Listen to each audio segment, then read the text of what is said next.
जय श्री कृष्णा। राधे राधे। आपका दिन शुभ और मंगलमय हो।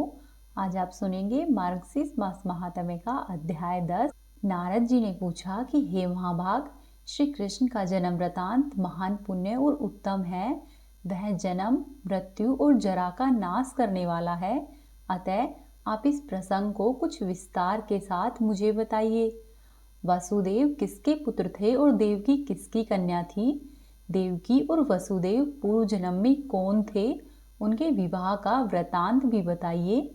अत्यंत ही क्रूर स्वभाव वाले कंस ने देवकी के 6 पुत्रों का वध क्यों किया तथा श्रीहरि का जन्म किस दिन हुआ, मैं यह सब सुनना चाहता हूँ। आप कृपया पूर्वक मुझे कहिए। तब श्री नारायण ने कहा कि महर्षि कश्यप ही वसुदेव हुए और देव माता अदिति देवकी के रूप में अवतीर्ण हुई।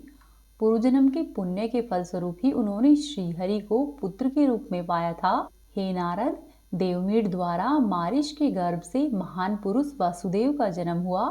उनके जन्म काल में अत्यंत ही हर्ष से भरे हुए देव समुदाय ने आनक और दुंदुभी नामक बाजे बजाए थे। इसीलिए श्रीहरि के जनक वसुदेव को प्राचीन संत महात्मा आनक दुंदुभी कहते हैं। यदुकुल में आहुक के पुत्र श्रीमान देवक हुए थे, जो ज्ञान के समुद्र कहे जाते हैं। उन्हीं की पुत्री देवकी थी। यदुकुल के आचार्य गर्ग ने वासुदेव के साथ देवकी का विधि पूर्वक यथोचित विवाह संबंध कराया था।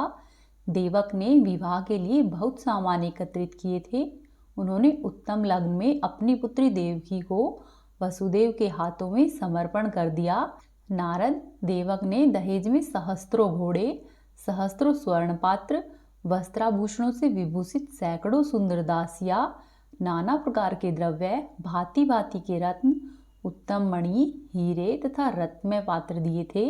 देवक की कन्या श्रेष्ठ रत्नमय आभूषणों से विभूषित, सैकड़ों चंद्रमाओं के समान कांतिमान, त्रिभुवन मोहिनी, धन्य, मान्य तथा श्रेष्ठ युवती थी। रूप और गुण की निधि थी। उसके मुख पर मंद मुस्कान की छटा छाई रहती थी।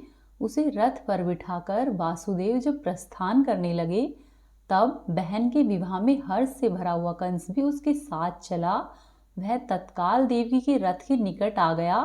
इसी समय कंस को संबोधित करके आकाशवाणी हुई, राजेंद्र, क्यों हर्ष से फूल उठे हो? यह सच्ची बात सुनो, देवकी का 8वां गर्भ तुम्हारी मृत्यु का कारण होगा। यह सुनकर महाबली कंस ने हाथ में तलवार ले ली और उस वाणी पर विश्वास करके भयभीत और क्रोधित होकर वह महापापी नरेश देवकी का वध करने के लिए तैयार हो गया। वासुदेव जी नीति को जानने वाले पंडित और नीतिज्ञ थे, इसीलिए उन्होंने कंस को देवकी का वध करने के लिए तैयार देखा। तब उसे समझाना आरंभ किया। वासुदेव जी बोले कि राजन, जान पड़ता है तुम राजनीति नहीं जानते। मेरी बात सुनो, यह तुम्हारे लिए हितकारी और यशकर नहीं है, साथ ही कलंक को दूर करने वाली, शास्त्रों द्वारा प्रतिपादित तथा समय के अनुरूप भी है। हे भूपाल, यदि इसके 8वें गर्भ से तुम्हारी मृत्यु होने वाली है, तो इस बेचारी का वध करके तुम क्यों अपयश लेते हो और अपने लिए नरक का मार्ग क्यों खोल रहे हो? हे राजन, जीव मात्र के वध से ही न्यूनाधिक पाप होता है, परंतु ब्रह्म हत्या बहुत बड़ा पाप है और स्त्री का वध करने से मनुष्य को ब्रह्म हत्या के समान ही पाप लगता है। विशेषतः यह तो तुम्हारी बहन है। यह तुमसे पालित और पोषित होने के योग्य है तथा तुम्हारी शरण में आई हुई है। नरेश्वर, इसका वध करने पर तुम 100 स्त्रियों की हत्या का पाप लोगे। हे राजन, मनुष्य जप, तप, दान, पूजा, तीर्थ दर्शन, ब्रह्मभोज तथा हवन और यज्ञ इत्यादि का अनुष्ठान स्वर्ग सुख की प्राप्ति के लिए ही करता है। साधु पुरुष समस्त संसार को पानी के बुलबुले और स्वप्न की ही भांति निस्सार और मिथ्या मानते हैं और भयदायक समझते हैं। इसीलिए वे सदैव ही यत्न पूर्वक धर्म का अनुष्ठान करते हैं।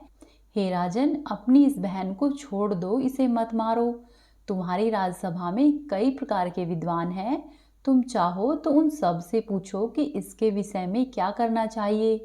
हे राजन, इसके 8वें गर्भ में जो संतान होगी, उसे मैं तुम्हारे हाथों में दे दूंगा।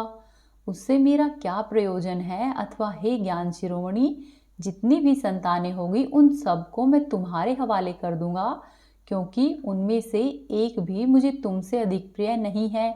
हे राजेंद्र, अपनी बहन को जीवित छोड़ दो, यह तुम्हें बेटी के समान प्यारी है। तुमने इस छोटी बहन को सदा ही मीठे अन्न और पानी देकर पाल पोस कर बड़ा किया है। वासुदेव जी की यह बात सुनकर कंस ने देवकी को छोड़ दिया। वासुदेव जी प्यारी पत्नी को साथ लेकर अपने घर गए। हे नारद, देवकी के गर्भ से क्रमशः जो 6 संतानें हुई, उन्हें वचन के अनुसार वासुदेव जी ने कंस को दे दिया। क्योंकि वे अपने वचन से बंधे हुए थे, कंस ने क्रमशः उन सब को मार डाला। देवकी के 7वें गर्भ के आने पर कंस ने भय के कारण उसकी रक्षा की और विशेष ध्यान दिया, परंतु योगमाया ने उस गर्भ को खींचकर रोहिणी के पेट में स्थापित कर दिया। रक्षकों ने राजा को यह सूचना दी कि देवकी का 7वां गर्भ गिर गया। उसी गर्भ से भगवान अनंत प्रकट हुए, जो कि संकर्षण नाम से प्रसिद्ध हुए।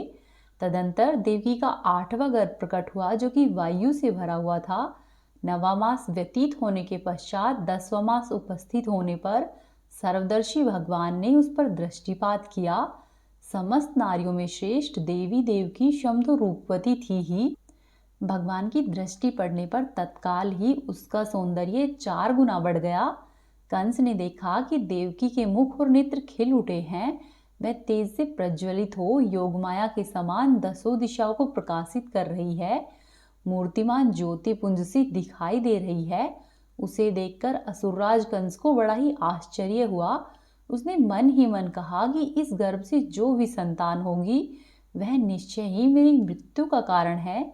ऐसा कहकर कंस यत्न पूर्वक देवकी और वासुदेव की रखवाली करने लगा। उसने 7 द्वार वाले भवन में उन दोनों को छोड़ रखा था। 10वें मास के पूर्ण होने पर जब गर्भ वायु से पूर्ण हो गया, तब भगवान श्री कृष्ण ने देवकी के हृदय कमल में निवास किया। उसी समय महामनस्वी वासुदेव ने देवकी पर दृष्टिपात करके समझ लिया कि प्रसव काल का समय निकट आ गया है। फिर तो वे भगवान विष्णु श्रीहरि का स्मरण करने लगे। रत्न में प्रदीप से युक्त उस परम मनोहर भवन में उन्होंने तलवार, लोहा, जल और अग्नि को लाकर रखा। मंत्रज्ञ मनुष्य तथा भाई बंधुओं की स्त्रियों को भी बुलावा भेजा। भय से व्याकुल वासुदेव ने विद्वान ब्राह्मण तथा बंधुओं को भी सादर बुला भेजा।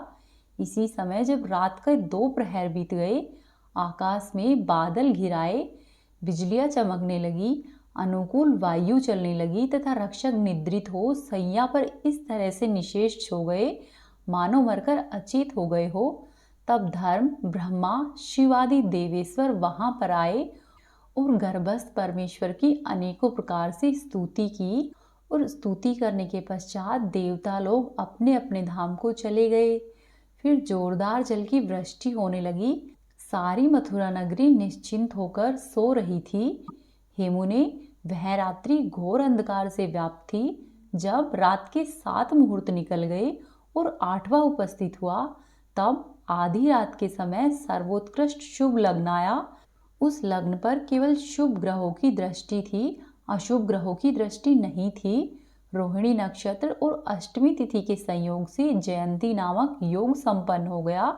मुने, जब अर्धचंद्रमा का उदय हुआ, उस समय लग्न की ओर देख देख कर भयभीत हुए सूर्य आदि सभी ग्रह आकाश में अपनी गति के क्रम को लांघकर मीन लग्न में जा पहुंचे। शुभ और अशुभ सभी वहां पर एकत्रित हो गए। विधाता की आज्ञा से एक मुहूर्त के लिए वे सभी ग्रह प्रसन्नता पूर्वक 11वें स्थान में जाकर वहां पर आनंद के साथ स्थित हो गए। मेघ वर्षा करने लगे, ठंडी ठंडी हवाएं चलने लगी। पृथ्वी अत्यंत ही प्रसन्न थी। 10 दिशाएं स्वच्छ हो गई थी। ऋषि, मुनि, यक्ष, गंधर्व, किन्नर, देवता और सभी देवी देवता प्रसन्न थे। अप्सराएं नृत्य करने लगी। गंधर्व राज और विद्याधारी गीत गाने लगे। नदियां सुखपूर्वक बहने लगी। अग्निहोत्र की अग्नियां प्रसन्नता पूर्वक प्रज्वलित हो उठी। स्वर्ग में दुंदुभी और आनकों की मनोहर ध्वनि होने लगी। खिले हुए पारिजात के पुष्पों की झड़ी लग गई। पृथ्वी नारी का रूप धारण करके स्वयं सूतिकागार में गई। वहां जय जयकार, शंखनाद और हरि कीर्तन के शब्द गूंज रहे थे।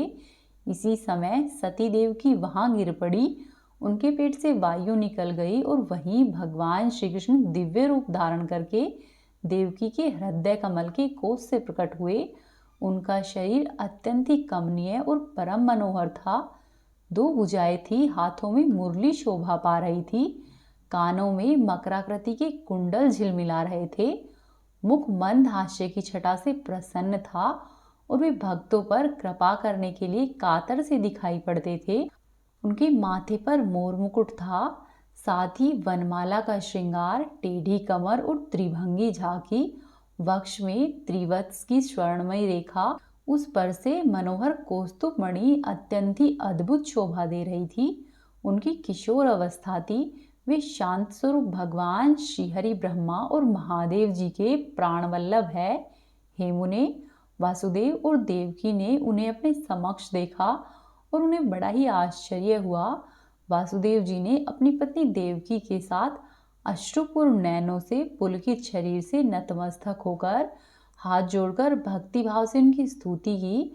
वासुदेव जी बोले कि भगवान, आप सहज ही शोभा से संपन्न हो, इंद्रियातीत, अविनाशी, निर्गुण, सर्वव्यापी, ध्यान से भी किसी के वश में नहीं आने वाले हो, सबके ईश्वर और परमात्मा हो। आपका स्तवन करने में मैं असमर्थ हूँ। सरस्वती देवी में भी वह शक्ति नहीं है जो कि आपकी स्तुति कर सके। पंचमुख महादेव और 6 मुख वाले स्कंद भी जिनकी स्तुति नहीं कर सकते। वेदों को प्रकट करने वाले चतुर्भुज ब्रह्मा भी जिनके स्तवन में सदा ही अक्षम हैं। हे भगवान, मेरी आपसे इतनी ही प्रार्थना है कि आप ऐसे दिव्य शरीर को त्याग कर बालक का रूप धारण कर ले। वासुदेव की बात सुनकर भक्तों पर अनुग्रह के लिए कातर रहने वाले प्रसन्न वदन श्रीहरि ने स्वयं इस प्रकार कहा। श्री कृष्ण बोले कि मैं तपस्याओं के फल से ही तुम्हारा पुत्र हुआ हूँ। तुम इच्छा के अनुसार वरदान मांगो, तुम्हारा कल्याण होगा, इसमें संदेह नहीं है। पूर्व काल में तुम तपस्वी जनों में श्रेष्ठ प्रजापति कश्यप थे और ये सूतपा माता अदिति तुम्हारे साथ थी। तुमने अपनी तपस्विनी पत्नी अदिति के साथ तपस्या द्वारा मेरी आराधना की थी।